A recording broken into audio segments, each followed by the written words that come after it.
Hello everyone. Well, today in this video I wanted to talk about yarn winders and rewinding yarn for machine knitting. Now, many machine knitters tend to prefer coned yarns, and they usually are bought like this.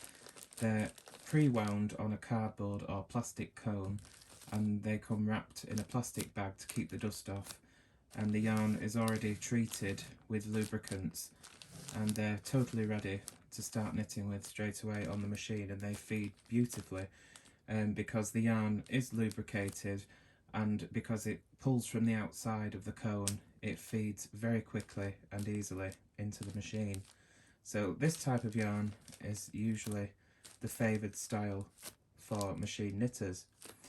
Now, because many machine knitters like to use thicker yarns as well as, just the 4-ply and finer, hand knit yarns are quite popular as well with machine knitters, but the problem with hand knit yarns is they're usually on balls like this or skeins, and they're not really suitable to begin machine knitting with straight from the ball or skein like this.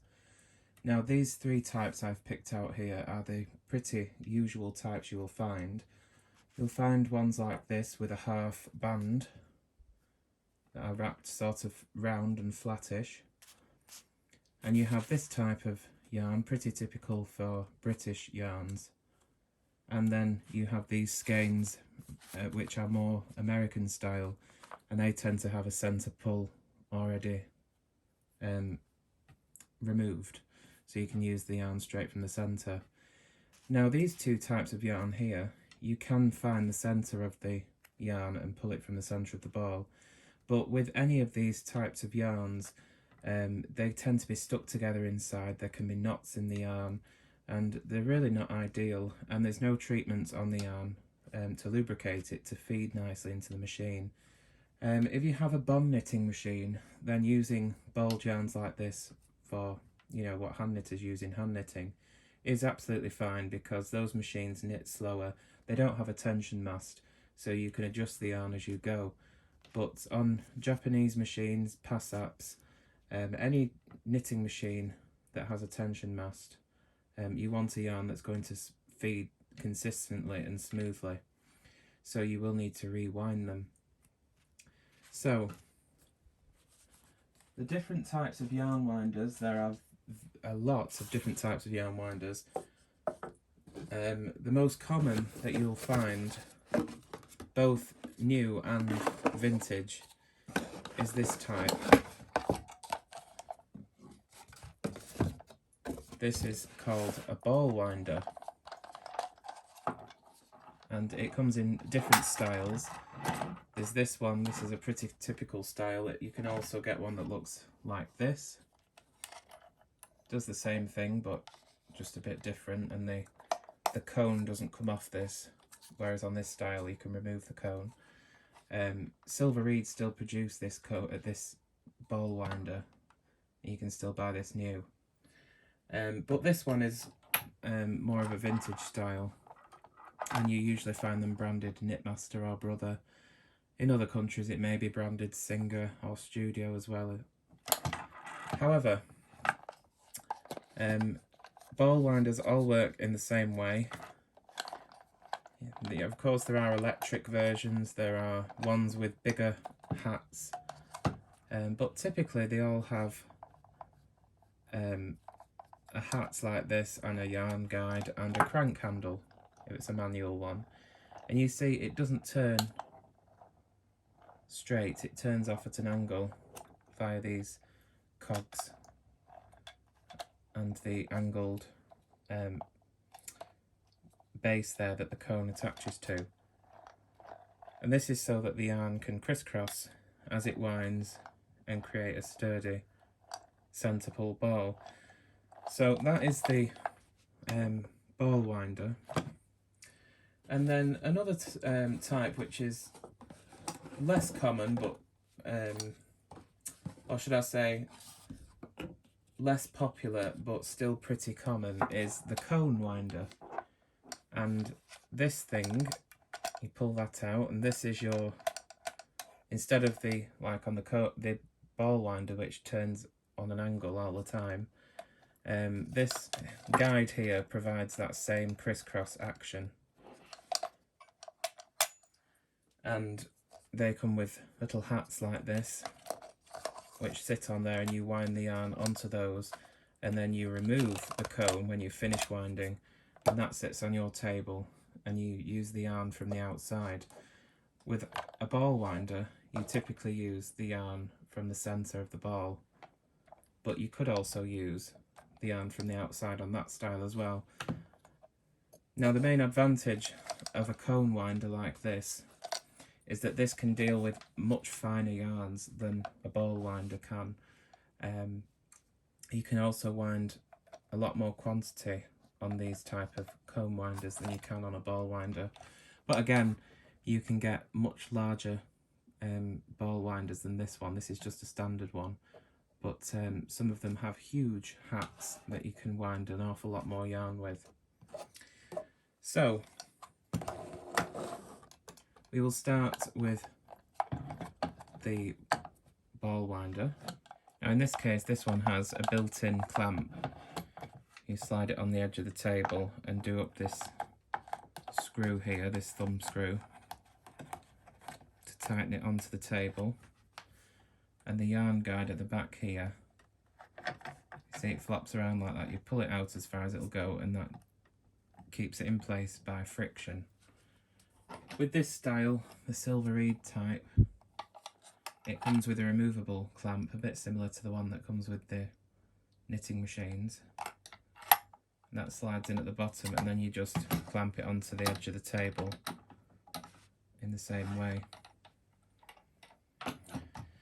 Now, in order to use this, you can either prepare the yarn by unwinding the whole thing into a bucket or something onto the floor, or if you prefer, you can dig around in the centre to find the middle. You usually get a chunk like this, then you have to find the end.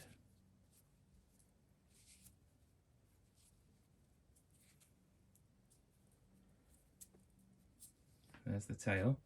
Now, what you'll want to do is, you'll want to use some wax to prepare this yarn for machine knitting, which will enable the yarn to feed smoothly into the machine. Now, I use the wax that comes with the Brother knitting machines that sits on top of the tension mast unit.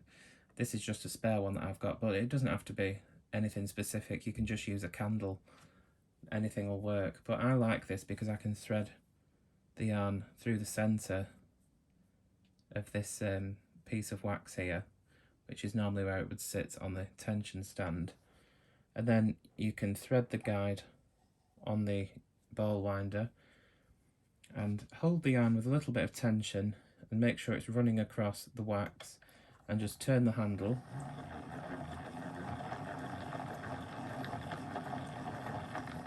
And you can see it's starting to make the ball of yarn. You will have to stop occasionally if anything gets knotted, and also be checking for knots in the yarn as well.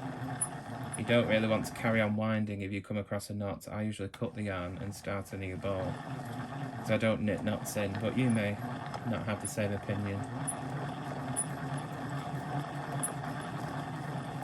As I say, you can get electric versions of these, which of course make it faster and less tedious having to turn the handle, but that doesn't bother me too much.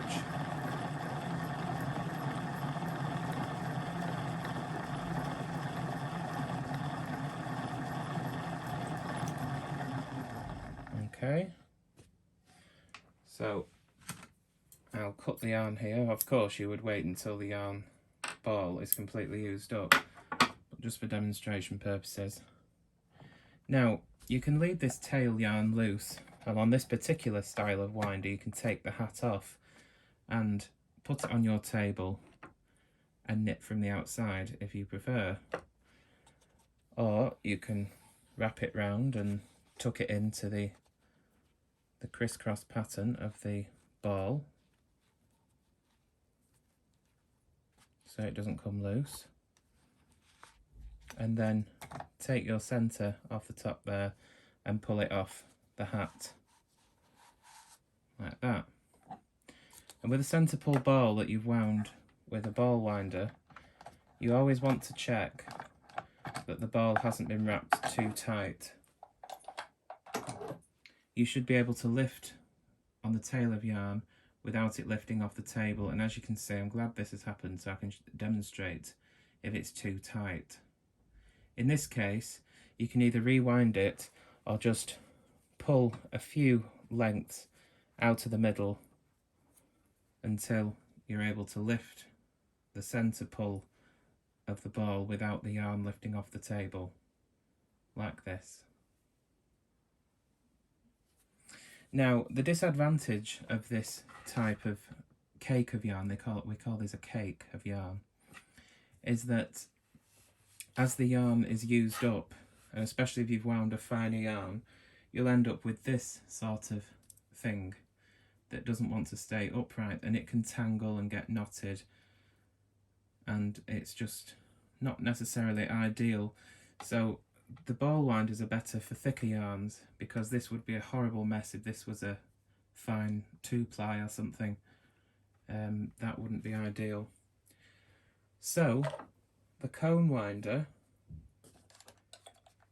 has the advantage of being able to wind much finer yarns. So I'm just going to loosen off the clamp here so I can get it onto the table. Clamped on this particular version in the same way. You see this one's branded Knitmaster, if you can see that.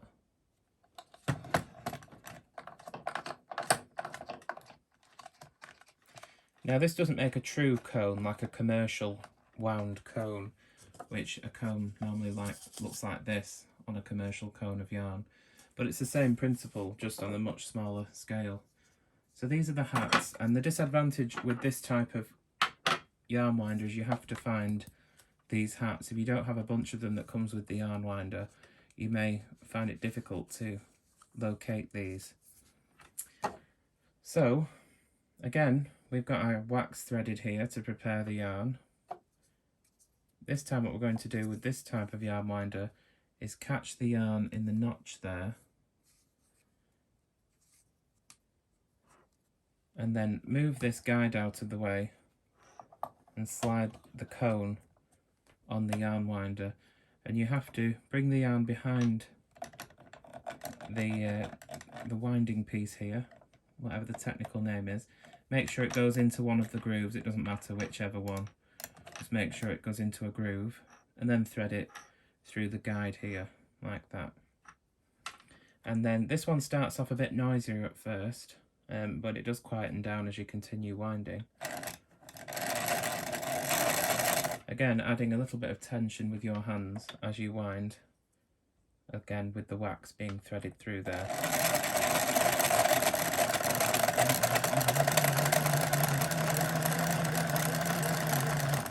You can see we've got the crisscross going on.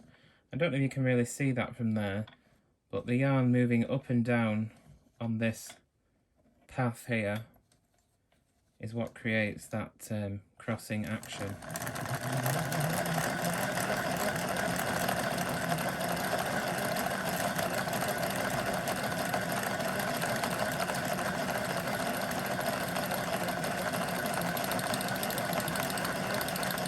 You can see how this is good for finer yarns as well, because it keeps the yarn constantly on track. With the ball winder, you could risk the yarn going over the top of the cake being produced or underneath it, which could create a mess. So I'll just finish up the yarn that's left here. See how I'm holding that wax over it.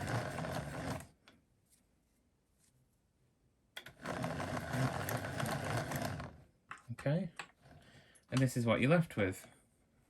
Move the guide out the way and take the cone off. Let's move this out the way.